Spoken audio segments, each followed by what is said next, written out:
Whenever I go on vacation, you know what I do to prepare? I check out if there are any haunted places in the area. So when I go on vacation, I always factor in the ghosties. Our 2009 trip to New Orleans was obviously no exception. And as a matter of fact, it proved to be the most haunted vacation so far of my life. Join me as I share my chilling, true paranormal experiences. I'll never forget the first time I saw a ghost. Have you ever seen Bigfoot? I've had some strange encounters, and I've seen some things I can't explain, but one thing I know for sure, the paranormal is real. I am Nefer Kefri, your hostess with the Ghostess, and you're watching True Tales of the Paranormal. Today, I'm sharing my experiences at a particular location an hour outside of New Orleans called Houmas House. You may have heard of it. It is a huge plantation home that was built, prior to the Civil War. It's what you call an antebellum mansion. Antebellum means prior to the time of the Civil War here in America.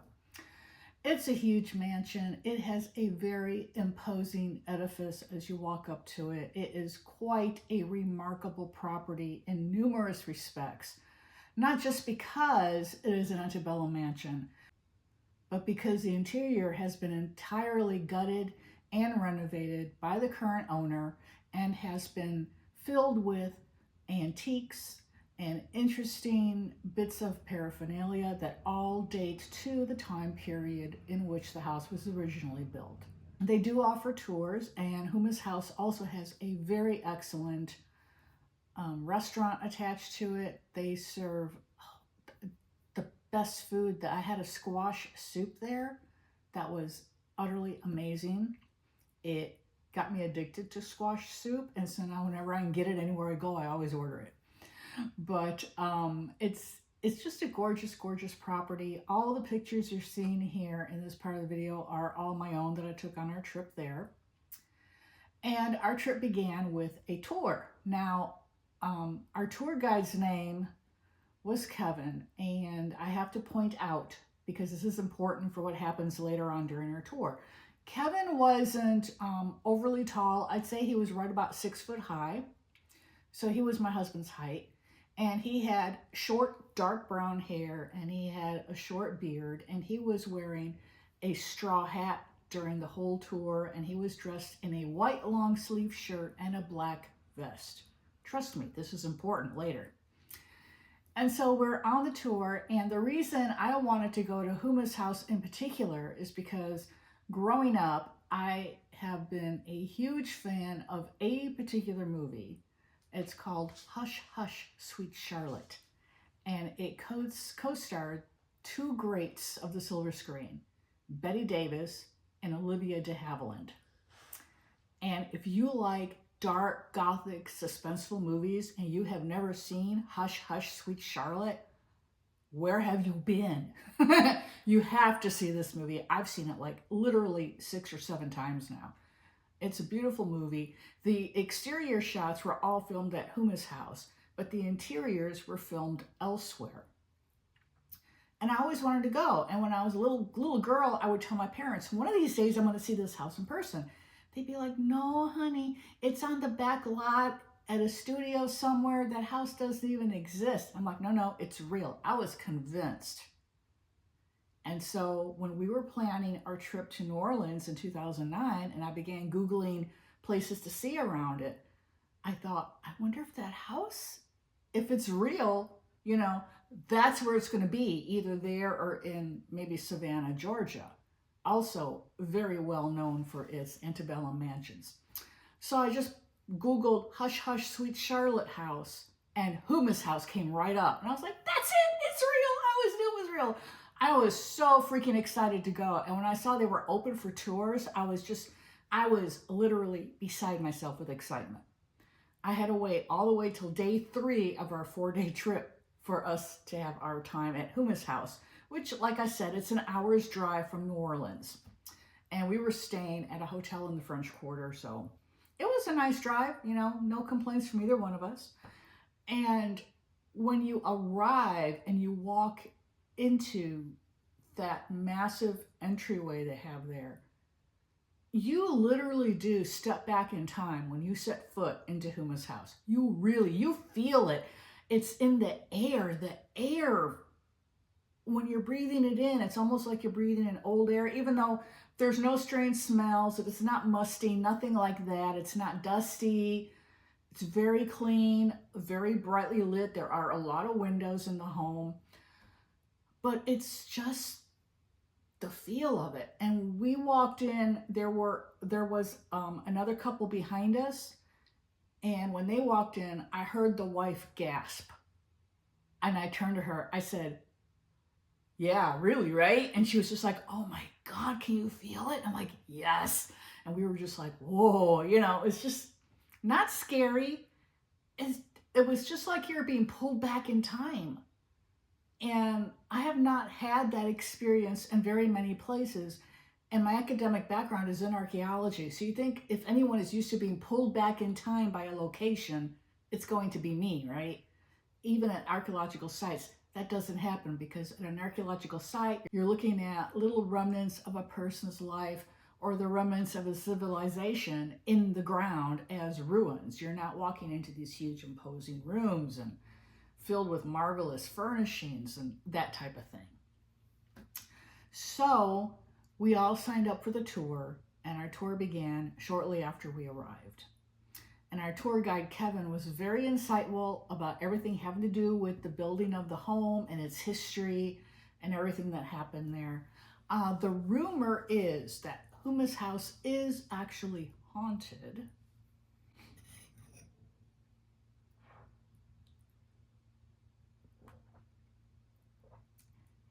The story goes, there's the ghost of a little girl in a blue dress. No, I did not see her, but Houmas House does have a spiral staircase that's very unique for the manner in which it was built. Architectural students to this day visit Houmas House in order to study that staircase. The current owner had decided to build an additional wall into the home, splitting one room into two. So that spiral staircase now, instead of being freestanding as it originally was, is now up against one wall, that dividing wall that he built. It is still absolutely imposing. And as part of the tour, you do go upstairs. So you do get to traverse that spiral staircase. And it was just really cool. The only other time I've been on any type of similar staircase, I was in Cologne, Germany, climbing up 512 steps, literally, to the top of the spire of Cologne Cathedral. But that spiral staircase was in a tower and is very tight. You can actually get dizzy going up and coming down. My friend and I definitely got dizzy there. But getting back now to Houmas House. So you get to go upstairs. So for the tour, we began in the downstairs and worked our way up. Now, when we started to go up the stairs, our guide was in front of us. I was right behind the guide. My husband was behind me, and then the other couple. It was just the four of us and our guide on that particular tour, which was really nice because you got to see everything up close. You didn't have to worry about people being in your way. I took a lot of great pictures. It was so much fun. So we started to climb the staircase, and as we got about 1/3 of the way up, I stopped. Our guide kept going up like nothing, and to me, it just felt like there was somebody there, and somebody who did not want me to go upstairs. I literally felt like someone was standing there, someone small, and they were going like this. Don't come up here. You're not welcome here. And it was a really strong feeling. And I mean, my husband's like, come on, let's go. And I'm like, I think there's somebody here. And then our guide turned around and he kind of went, just ignore him. Come on upstairs. We all laughed, we laughed it off and went upstairs. But I really felt there was someone there wanting to block our way. So we go upstairs. And it was really cool because 2 of the bedrooms up there were where Bette Davis and Olivia de Havilland stayed while filming the movie. So you do get to kind of walk in a few of the steps of these, icons of film. So that in and of itself added a remarkable component to the tour. And in one of the rooms in particular, I was really struck because they had, like I said, Kevin Kelly, the current owner, had collected all of these items and furnishings from that time period and had furnished and decorated his home with them. One of the things he found is a vampire hunting kit from Victorian England. And he has it displayed in one of the bedrooms upstairs. So you can actually look at a bona fide vampire hunting kit from Victorian times. And it just blew our minds. We were all snapping pictures of this thing left and right, you know. So it was just really cool. And looking around the furnishings, you can just imagine people like, you know, other actors like Peter Cushing and Christopher Lee filming a movie there and using this vampire kit as a prop, you know. It was so much fun, really. And of course, with my interest in the paranormal, I was in my element because of my strong interest in the paranormal. And plus, I had always wanted to see this house since I was like about 10 years old, literally when I first saw the movie Hush, Hush, Sweet Charlotte. And there I was, and I could not believe. And Bette Davis had been my mom's favorite actress, and my mom had passed away the year previous in January, so she hadn't been gone very long. And I could almost feel her with me on that tour. It was really, really special for me, very special time. And so we saw the vampire hunting kit, and we were all blown away by this, and he's like, okay, now we're going to take you to the billiards room. So we go in, and there's this billiards table set up in there, and there's a fireplace on one end. All the bedrooms had a fireplace in them. I think at least the bedrooms where Bette Davis and Olivia de Havilland stayed, they had fireplaces. So did the billiards room. And in the billiards room is a very large ornate fireplace, and so we were all taking pictures of it, and there's a huge mirror over the mantle, extremely impressive. And I don't know, and I regret that I never asked if that mirror is original to the home or not, because like I said, Mr. Kelly, the current owner, he had purchased a lot of these antiques elsewhere and brought them into the home to decorate it.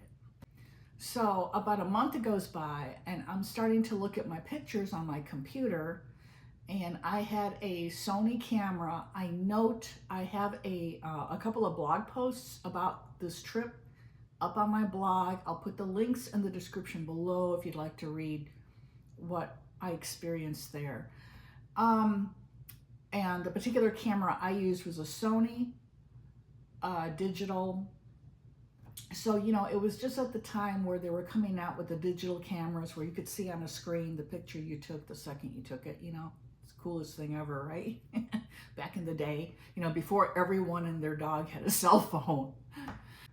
The picture I took of the mantle in that room, I'm looking at it and I'm like, who is this? Because when you look in the mirror, look at the lower left-hand corner, okay? You can see the right-hand side of the back of a man's head. You can see the white collar of his shirt, and then he's got black on his shoulder and on his arm like he's in a suit. Okay, there's a couple of odd things about this. Number one, the two men that were on the tour, my husband and then the other man. My husband is a strawberry blonde. No way was that him, and plus he wasn't dressed that way at all. The other man, he was a little bit older than us, and he had kind of longish curly hair that was all flecked with gray. No way was it him. Now our guide, on the other hand, kind of in a way matched the looks of the reflection in the mirror, except that our guide Kevin, not the same person as the owner, but they both had the same first name, he wore a straw hat through the whole tour, and he had on a long sleeve white shirt and a black vest. So if it were his reflection in the mirror, you would see the hat on his head and you would see the white sleeve of his vest. It wouldn't be all just black. It would be just black at the shoulder, and then you'd see the white sleeve of his vest. You wouldn't see black at the shoulder continuing on down the right arm, which is what you see in the reflection there. So the person being reflected in that mirror was not physically in the room with us at the time. but there's his reflection in the mirror. Now, I subsequently emailed Mr. Kelly, the owner, and I sent him a copy of that photograph. And I said, do you have a way to explain this? And I told him who was on the tour. I briefly described to him what the four of us all looked like. I told him who our guide was. And he was like, that definitely is not Kevin, our guide, in the reflection. And so he further said to me that he told his staff to go up there and do what they could to duplicate this photograph, to get someone's reflection to show up in the lower left-hand corner of that mirror as it does in my photo, right? They go up there and they said the only way you could even all nearly manage it, they couldn't exactly duplicate it, but they got kind of close, is standing between the mantle of the fireplace and the billiards table. Now, when I took that photograph, the billiards table, in relation to the mantle and in relation to where I was standing, was directly behind me by about maybe 2 feet, maybe. So the man in the reflection, for his reflection to be cast in that particular manner, had to be standing pretty much right in front of me, physically right in front of my body. And there was nothing there. So I can't explain it. Mr. Kelly couldn't explain it. No one knows, right? And so then I start sharing this photo online on Facebook. And then something else interesting happened with the same photo. I pretty much snagged a 2-for-1 in my ghost picture. You know, I don't do things half-assed. What can I say? So I caught a picture of a male ghost, his reflection in the mirror in the lower left-hand corner. Everyone says the same thing. And I will even show people this picture and say, tell me what you see in this. Take a good look. And that's like the first thing they see. But then a lot of people have told me, but look up at the top in the center. There's like a mist there, and it looks like there was something forming at the time I took the picture. Plus, you can see a little light anomaly up there. That's pitch white against a dark wood background. Now, that particular bedroom, the billiards room, I believe it only had one window in it, if memory serves, and there were thick curtains in front of that window. It was not letting in very much light, and I think they did have a table lamp on in that room, if I'm not mistaken. Or it could have been the source of light was coming from the attached room right behind us where the vampire hunting kit was located. So no one was smoking. You're not allowed to smoke in there. You know, you've got all these antiques around, and you don't want people's cigarette smoke stinking up your home and ruining your antiques eventually, right? So no one's allowed to smoke on this tour. No one was smoking. Couldn't smell any remnant of cigarette smoke or any other kind of smoke. You know, no lit candles, nothing like that. Yet you can see in the upper part of that mirror, there is some sort of misty shape starting to take form.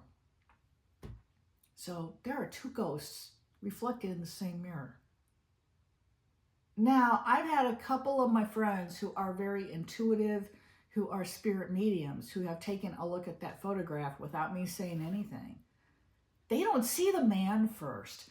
They see the wispy image, and they both have identified it as being an elderly woman in a white bonnet, like the type of bonnet you wore, you know, at the time of the Civil War, and you were older and you put a bonnet on your head to go to bed, you know, to keep your head warm in the wintertime, that sort of bonnet. And they both saw and described to me the same type of entity.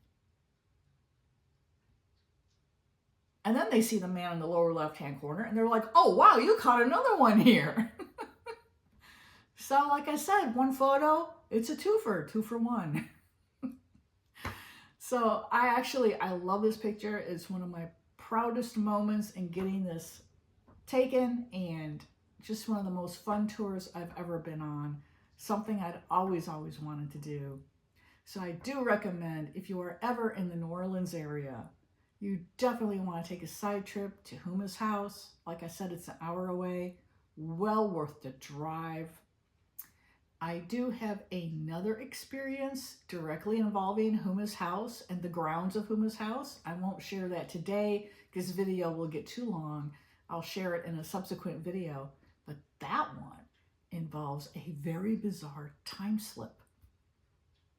So I thank you for watching.